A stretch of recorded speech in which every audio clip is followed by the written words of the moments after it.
Dear friends and colleagues, it is my great pleasure to welcome all of you this evening to the reception for the National Day of the Republic of Korea. Especially, I'd like to thank you for coming all the way up to the Carnegie Hall.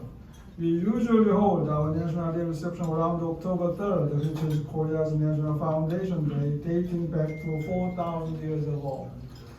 However, this year we decided to organize the National Day celebration coinciding with the Korean War Memorial Concert.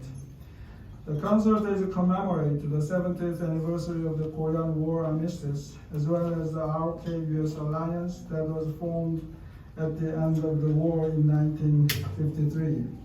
We are having this event tonight since tomorrow is the United Nations Day.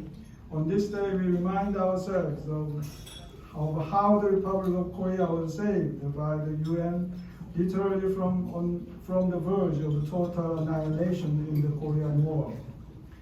In the face of aggression from the North, the UN created the UN Command through a series of Security Council resolutions, and accordingly, almost 2 million troops from 22 member states came to Korea and fought shoulder to shoulder in a full-scale war under the UN flag and the UN command for the first and last time in the history of the United Nations.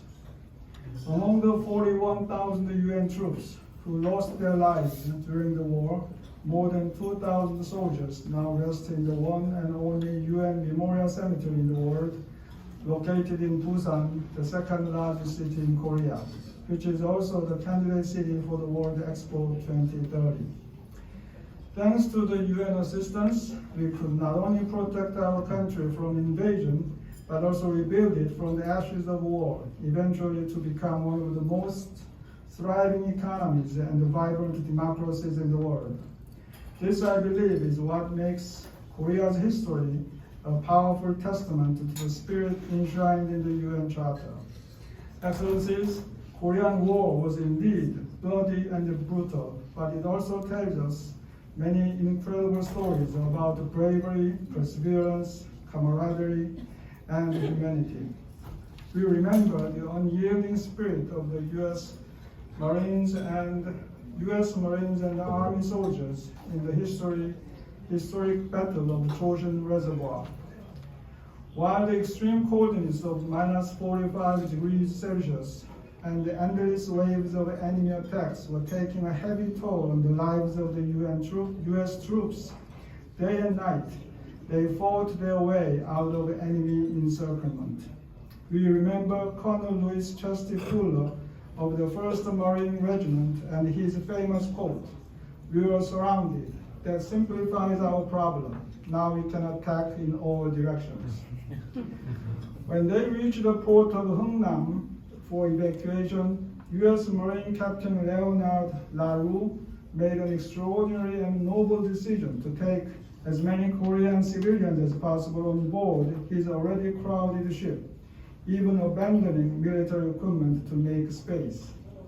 Without him, 14,000 civilians could not have made their way to the southernmost city, Busan, and started new lives.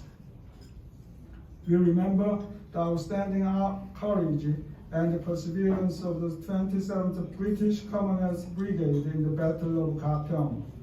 The Battle of Gapyeong was one of the most critical turning points in the Korean War, where about 2,000 soldiers from United Kingdom, Canada, Australia, and New Zealand successfully stopped 20,000 enemy troops from advancing towards Seoul. The Commonwealth veterans named the streets and places of their hometown after Gapyeong. In Australia, there are 10 Gapyeong streets and 2 Gapyeong bridges. And in Canada, there are 2 Gapyeong parks. Among the 2 million UN troops are also the Thai soldiers who earned their proud nickname, Little Tigers, after repelling waves of enemy attacks in the Battle of Pork Chop Hill. We also remember General Monclar of the French battalion, who voluntarily demoted himself from general to colonel to fight for Korea. We thank the Sparta Battalion of Greece and the Belgium Luxembourg Battalion who went through bloody uphill battles to gain 1 more inch of land before the armistice agreement was signed. How can we forget Captain Conrad Yap of the Philippine Expeditionary Forces who sacrificed himself to rescue his comrades in the Battle of Yultong? We also remember the Colombian Battalion in the fierce Battle of Old Valdi, where they made a huge sacrifice of losing 20% of their troops to capture the hill. We remember the invincible and the legendary Kangnu Battalion of Ethiopia, who won all 253 battles without a single defeat, nor a single prisoner of war. We remember every battle they fought and every drop of blood they shed on our land. Dear friends and colleagues, Korean War was not only about battles, but also about selfless acts of humanity. Turkey troops are well known among Koreans, not only for their bravery in combat, but also for the orphanage they built, Ankara School, which took care of 640 Korean war orphans until 1966. Have any of you seen the Turkey movie Ayla? The movie is based on a true story about Sergeant Suleiman from Turkey and the war orphan girl he saved and raised like his own daughter during the war. Even after Sergeant Suleiman came back home, he kept looking for his Korean daughter for 60 years, and finally they reunited in 2010. I highly recommend you to watch the documentary film, Ayla, My Korean Daughter, on YouTube. I guarantee you will cry a river.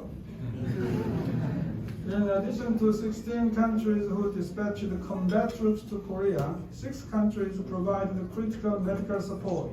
Denmark, Sweden, and Norway sent mobile field hospitals and the famous hospital ship Jutlandia to help and evacuate the wounded. And their support was not limited to wartime efforts. Together with India, Italy, and Germany, they continued to provide medical services for Korean people long after the armistice. UN's contribution did not stop there. Many member states and the UN agencies like UNDP and UNICEF continue to offer much needed humanitarian and development aid.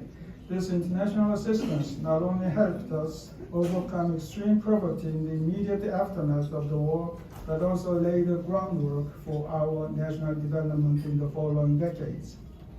That is why my President Yoon Suk-yeol has repeatedly emphasized the importance of universal values and the principles enshrined in the UN Charter as a basis for our diplomacy, as well as the urgent need to enhance international cooperation and solidarity anchored in the UN system. Excellencies, friends, and colleagues, tonight's memorial concert is our humble tribute to the heroes of the UN forces and to the United Nations. Of course, this is just one of many ways that we show our profound gratitude. My government has been running various programs, not only for the Korean War veterans themselves, but also for their children and grandchildren. Every year we invite them to visit Korea so that they can see the Republic of Korea has become something worth fighting for. We also offer scholarships and other financial support to their grandchildren. More importantly, we always send our embassy staff to attend the veterans' funeral wherever it takes place to pay our respect to their family. We are doing this because the Republic of Korea is their legacy and we are forever indebted to them. Once again, thank you for joining us tonight. Please enjoy the rest of the evening. Thank you.